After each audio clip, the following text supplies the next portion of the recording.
Sebuah kisah mahakarya terbaik dari Esa Mintarja yang sangat populer di masanya, berlatar belakang kerajaan Singasari.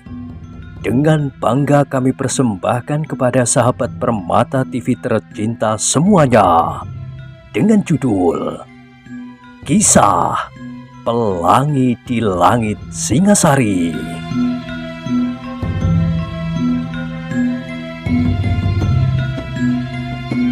Pada kesempatan yang sangat baik ini, kita masuk pada episode yang ke-267. Selamat menikmati.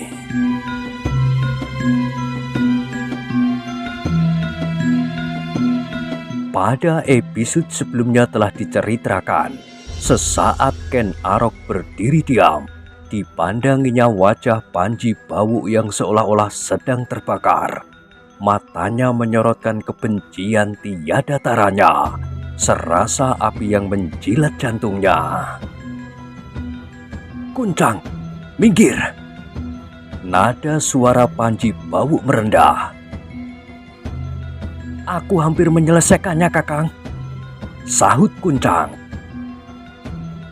"Kau gila. Kunal dan Kinengkung pun sudah gila.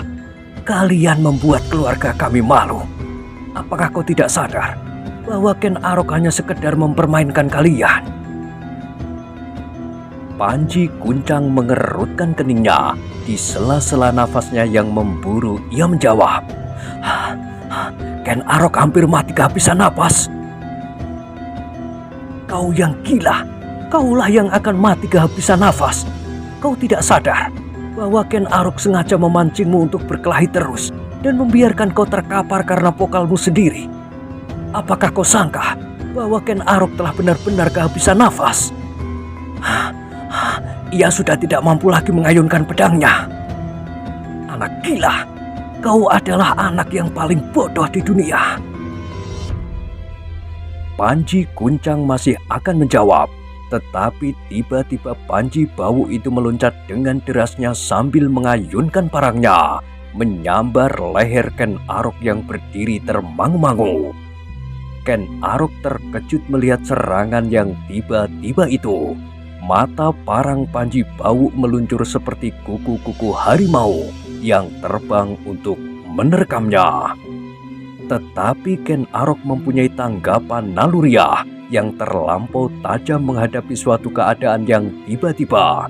Karena itu, maka seperti tergerak oleh dorongan urat-uratnya yang bekerja sendiri, Ken Arok pun meloncat dengan cepatnya, menghindari sambaran parang Panji Bawu itu. Dengan sigapnya ia merendah, melontarkan diri beberapa langkah ke samping.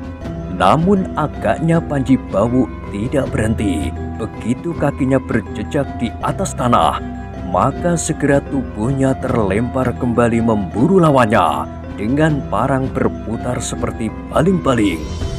Sekali lagi Ken Arok terus menghindar. Kali ini ia menjadi semakin mapan, sehingga dengan lincahnya ia meloncat beberapa langkah surut tanpa kesulitan apapun. Dan dengan segera pula ia bersiaga untuk menghadapi serangan-serangan Panji Bawu selanjutnya. Pedangnya kini bersilang di depan dadanya, lututnya sedikit merendah, dan satu telapak tangannya terkembang di atas pergelangan tangannya yang lain. Tetapi Ken Arok itu menjadi heran. Panji Bawu tidak memburunya lagi.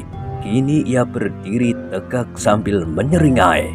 Katanya, "Kuncang, bukalah matamu. Itukah gambaran seseorang yang telah kehabisan nafas dan bahkan hampir mati membeku? Itukah gambaran seseorang yang sudah tidak mampu lagi menggerakkan pedangnya karena kelelahan? Nah, bandingkan dengan jalan nafasmu sendiri. Apakah kau dapat melihat perbedaannya? Dan apakah kau masih juga akan berkata bahwa kau sudah hampir berhasil karena Ken Arok sudah kehabisan napas?" Panji Kuncang berdiri membeku seperti tonggak yang terpancang di regel halaman.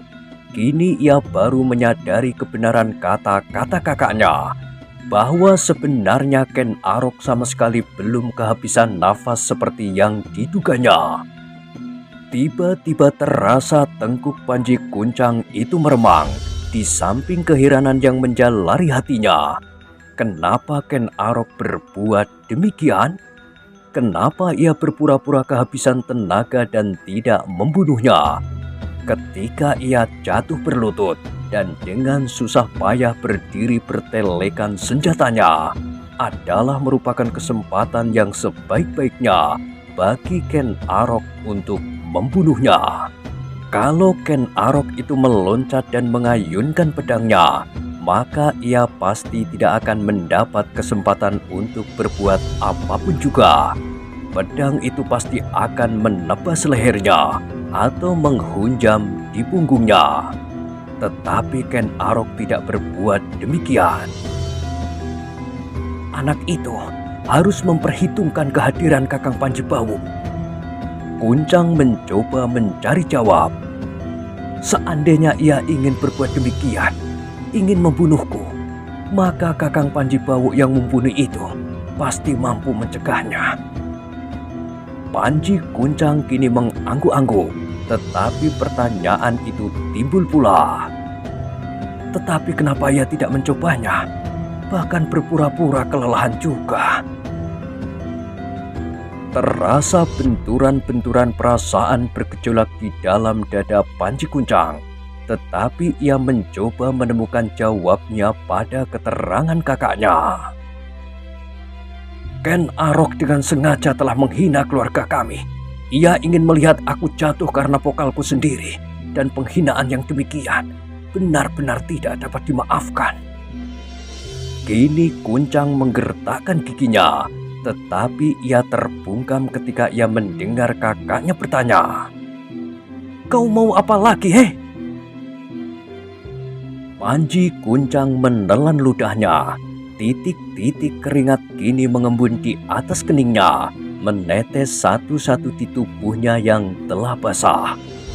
Kini Panji Bawuk berdiri dengan parangnya tergenggam erat-erat. Dipandanginya, Ken Arok dengan matanya yang merah oleh kemarahan yang bergejolak tanpa terkendalikan lagi. Penghinaan itu benar-benar membuatnya mata gelap.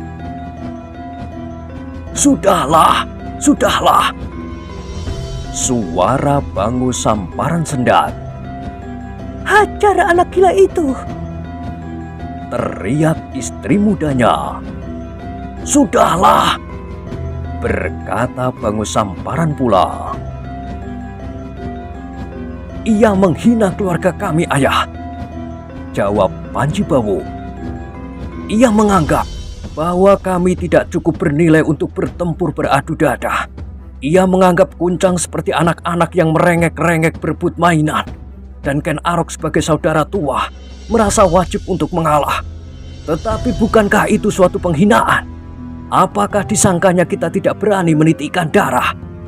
Bagiku, ayah, lebih baik mati ditebas senjata daripada mendapat penghinaan serupa itu.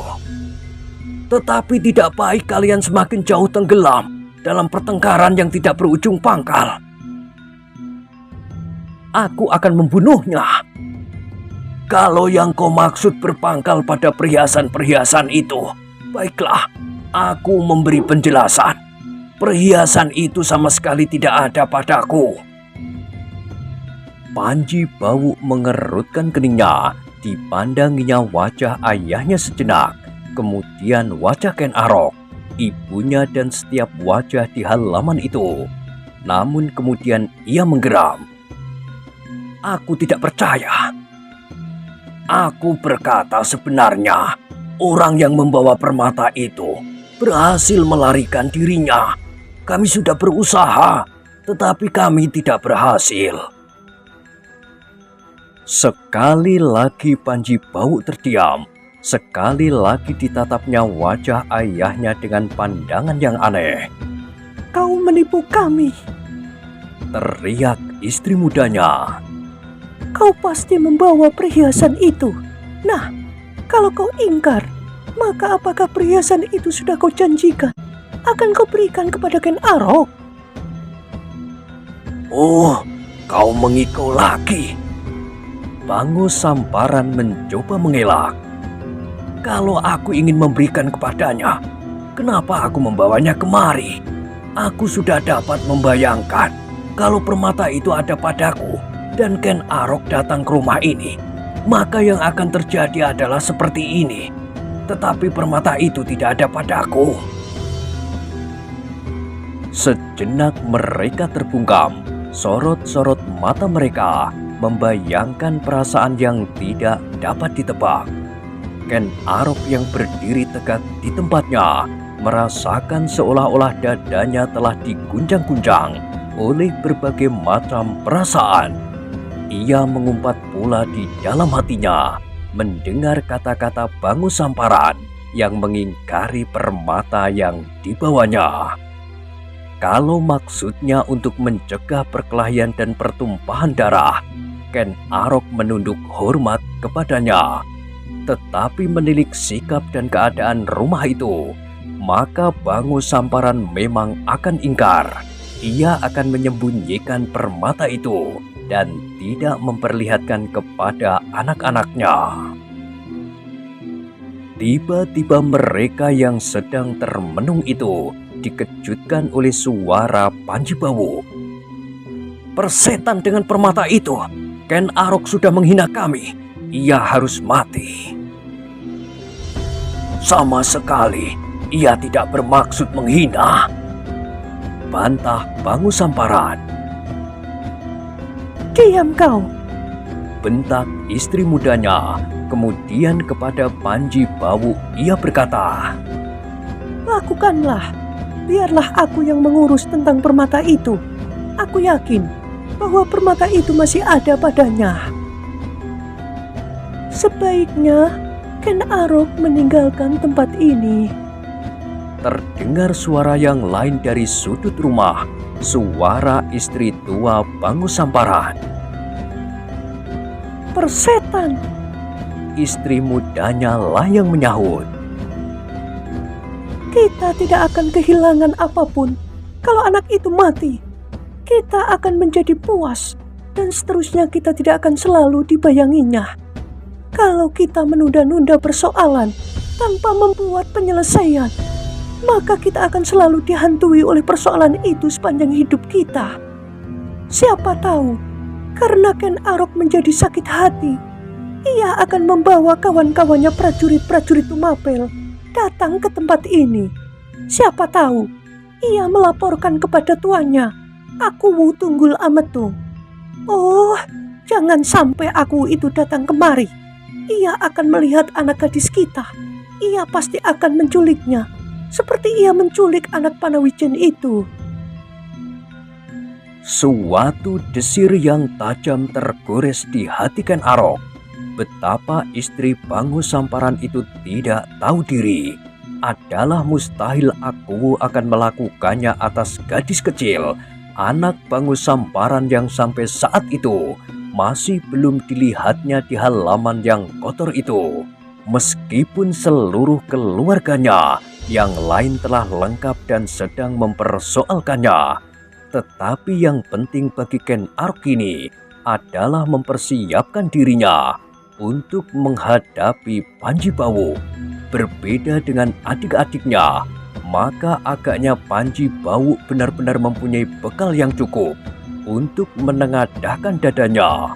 Karena itu untuk menghadapinya, Ken Arok pun harus bersikap lain.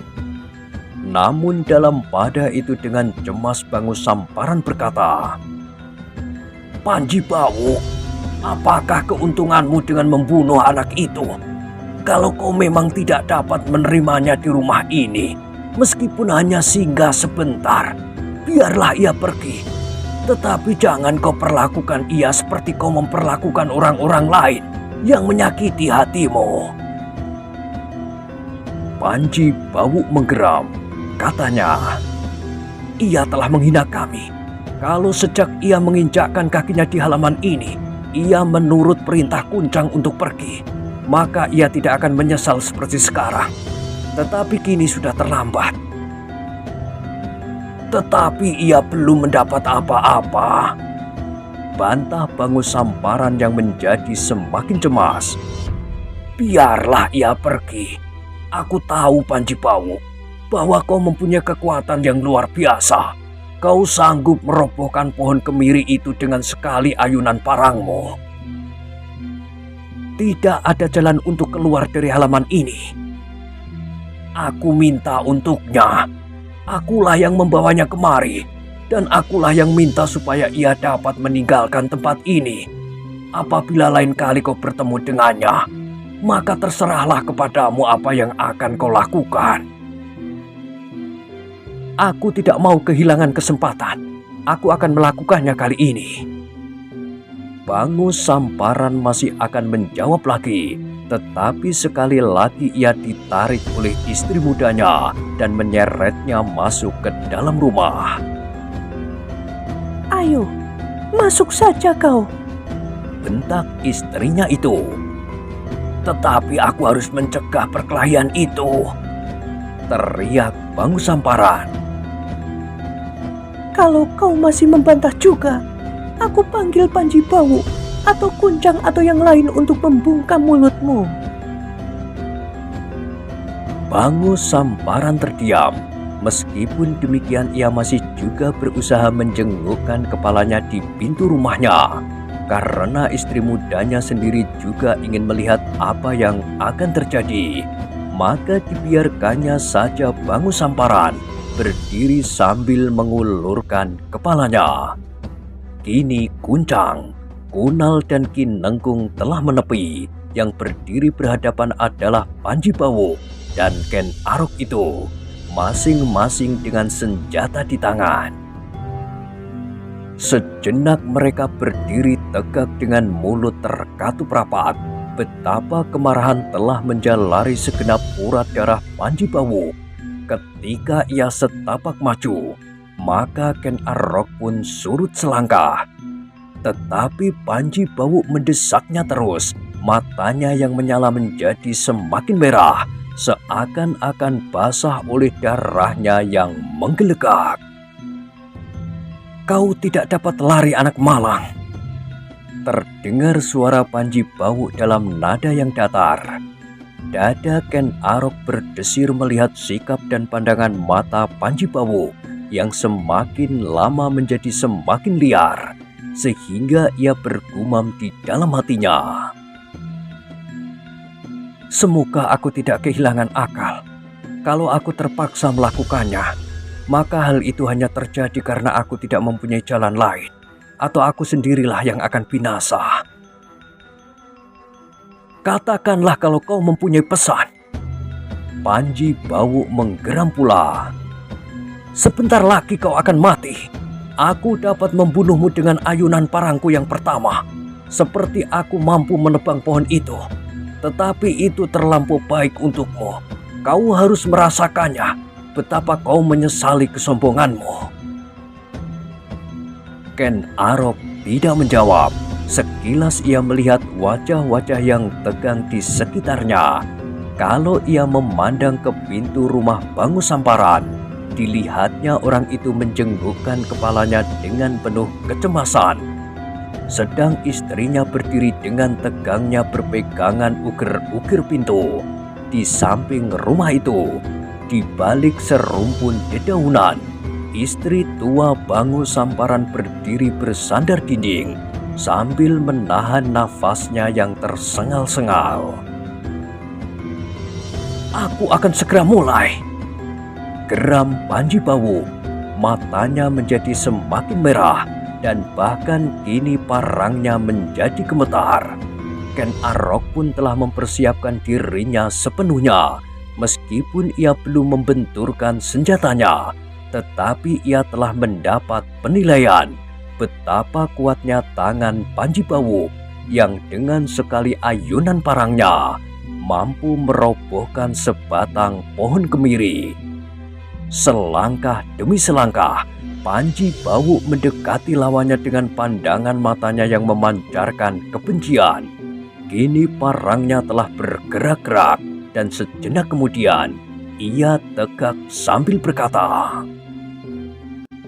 "Lihatlah sekali lagi, betapa cerahnya sinar matahari. Sebentar lagi kau akan kehilangan kesempatan untuk menikmatinya. Kau akan segera terjun ke dalam daerah maut yang gelap pekat, dan bangkaimu akan ditarang di atas pohon di belakang rumah ini.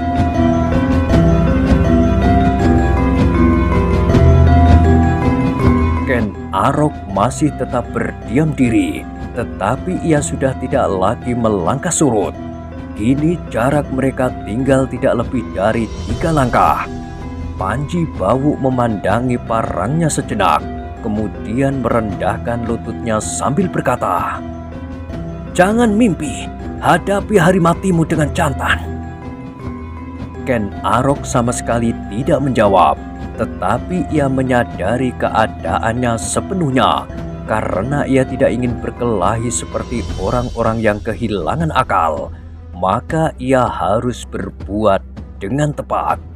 Itulah sebabnya, maka ketika kemudian ia mendengar Panji Bawuk berteriak nyaring sambil meloncat seperti loncatan harimau lapar, sambil mengembangkan kuku-kukunya, Ken Arok sama sekali tidak beranjak dari tempatnya. Ia bertekad untuk membuat Panji Bawuk menyadari keadaan dengan siapa ia berhadapan. Meskipun Ken Arok tidak dapat meyakinkan dirinya bahwa ia akan dapat menguasai keadaan, namun dengan demikian, maka Panji Bawu akan terpaksa membuat pertimbangan-pertimbangan yang baru. Panji Bawu yang matanya menjadi semakin liar itu melihat Ken Arok tidak bergerak dari tempatnya. Sekilas ia mencoba menebak kenapa anak itu terpaku saja di tempatnya. Namun oleh kepercayaan kepada diri sendiri yang berlebih-lebihan, maka Panji Bawu menyangka bahwa Ken Arok tidak sempat untuk mengelakkan dirinya. Karena itu, ketika ia melihat pedang Ken Arok bersilang di dadanya, maka ia berteriak semakin keras lagi. "Pedang itu harus aku patahkan." Ia menggeram di dalam hatinya. Atau kalau pedang prajurit Tumapel itu terlampau baik, maka tangannya lah yang akan patah. Kemudian aku akan dapat berbuat sesuka hatiku atasnya. Anak itu akan dapat menjadi permainan yang menyenangkan bagi Kuncang, Kunal, dan Kinengko.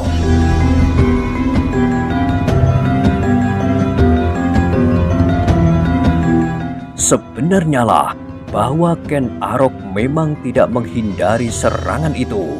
Ia melihat ayunan parang Panji Bawu yang menyambar dirinya. Ia sadar bahwa Panji Bawu telah mengerahkan segenap tenaganya, dan tenaga Panji Bawu itu mampu merobohkan sebatang pohon kemiri yang telah berbuah dengan lebatnya. Itulah sebabnya maka ia pun harus bertahan dengan sekuat tenaganya.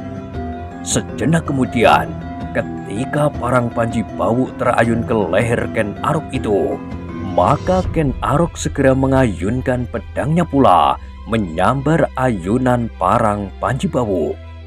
Sejenak kemudian terdengarlah benturan yang dahsyat sekali antara kedua senjata itu. Parang Panji Bawu yang besar dan pedang keprajuritan Ken Arok seperti bunga api meloncat ke udara.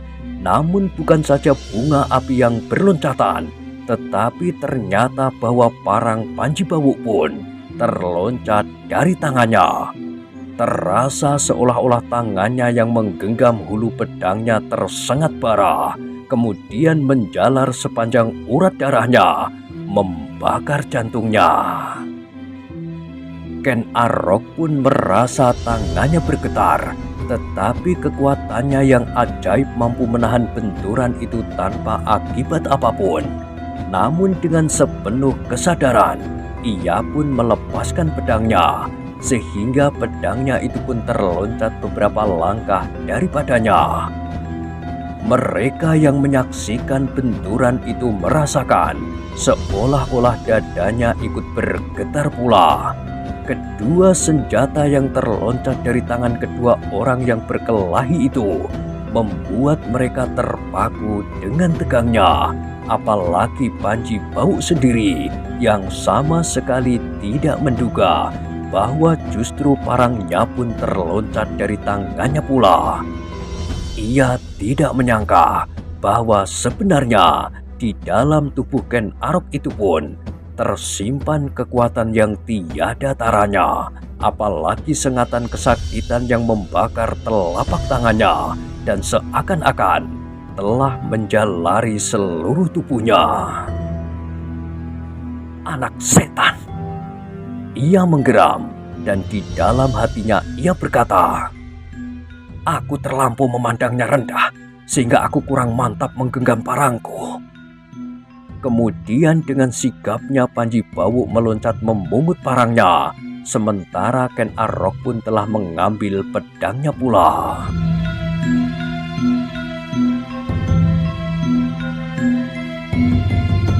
Agaknya nasibmu memang terlampau baik. Panji Bau menggeram. Aku menganggap kau terlampau lemah, sehingga justru parangku sendiri yang terlepas dari tanganku. Tetapi tidak seterusnya nasibmu akan tetap baik. Sebentar lagi kau akan menyadari bahwa hari ini adalah harimu yang paling jelek. Panji Bau yang telah menggenggam parangnya kembali, selangkah demi selangkah mendekati Ken Arok. Meskipun tangannya masih terasa nyeri, namun ia sudah bertekad untuk membinasakan lawannya. Ia kini bertekad untuk benar-benar bertempur tanpa mengabaikan kekuatan lawan. Meskipun demikian, otaknya telah pula dijalari oleh berbagai macam pertimbangan. Ternyata Ken Arok memiliki kekuatan yang luar biasa. Tetapi kenapa ia tidak berbuat sesuatu untuk mencelakakan adik-adiknya?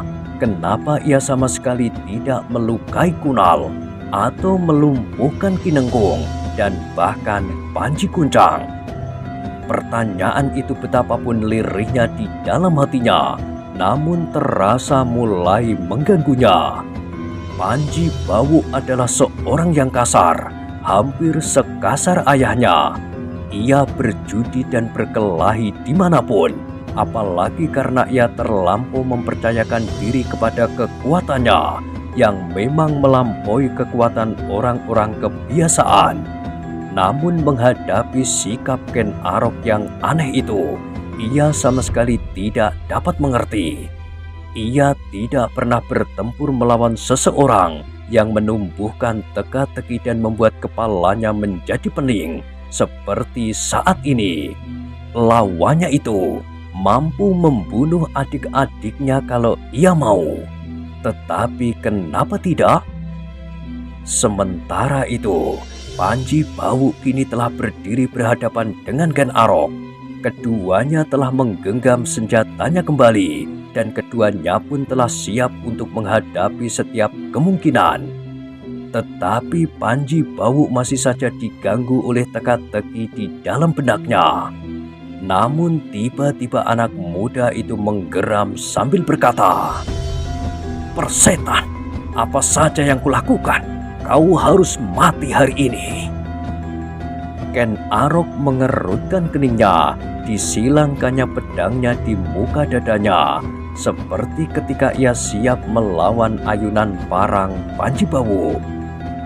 "Kau jangan merasa berbesar hati bahwa kau mampu melepaskan senjataku dari tanganku. Itu hanya sekedar suatu kelengahan, bukan suatu keunggulan daripadamu. Kalau aku mengerti bahwa kau mampu juga memamerkan kekuatanmu, maka untuk seterusnya kau akan menyesal." Tetapi Ken Arok tidak menunggu Panji Bau selesai berbicara. Kini ialah yang meloncat menyerang dengan garangnya. Pedangnya diangkatnya tinggi-tinggi ke udara, kemudian terayun deras sekali mengarah ke pundak lawannya. Panji Bau terkejut bukan kepalang. Gerakan itu terlampau cepat, sehingga tidak ada jalan lain kecuali menangkis serangan itu. Namun kini Panji Bau telah dapat menilai kekuatan tangan Ken Arok, sehingga untuk melawan ayunan pedang itu, ia harus mengerahkan segenap kekuatan dan kemampuan yang ada padanya.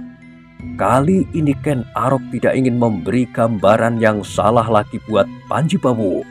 Ia ingin anak muda itu segera menyadari dirinya dan memikirkan lagi sikapnya.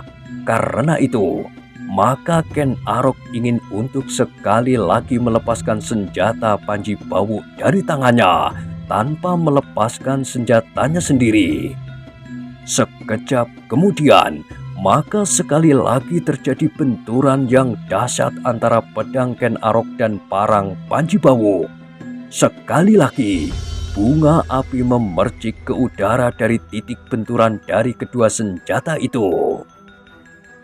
Dan sekali lagi Panji Bawu terperanjat bukan alang kepalang. Tangannya bergetar dan seakan-akan tergenggam olehnya segumpal bara. Dengan demikian, maka dengan dada yang berguncang ia menyaksikan parangnya terlepas dari tangannya dan terlempar beberapa langkah daripadanya. Yang lebih mengejutkan lagi adalah bahwa kini Ken Arok berdiri tegak di hadapannya dengan pedang masih tetap tergenggam di tangannya. Sejenak ia tegak membeku di tempatnya. Dipandanginya wajah Ken Arok dengan sorot mata yang menyala-nyala. Ternyata ia tidak segera mengakui kenyataan yang dihadapinya. Bahkan jantungnya serasa dibakar oleh kemarahan yang meluap-luap. Ken Arok yang berdiri di hadapannya memandanginya dengan cemas.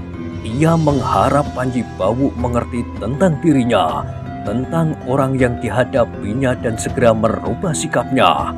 Tetapi agaknya yang terjadi adalah di luar dugaan Ken Arok.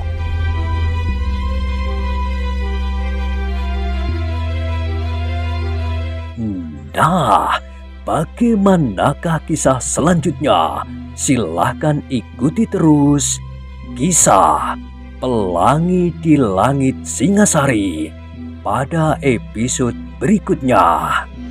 Sampai jumpa.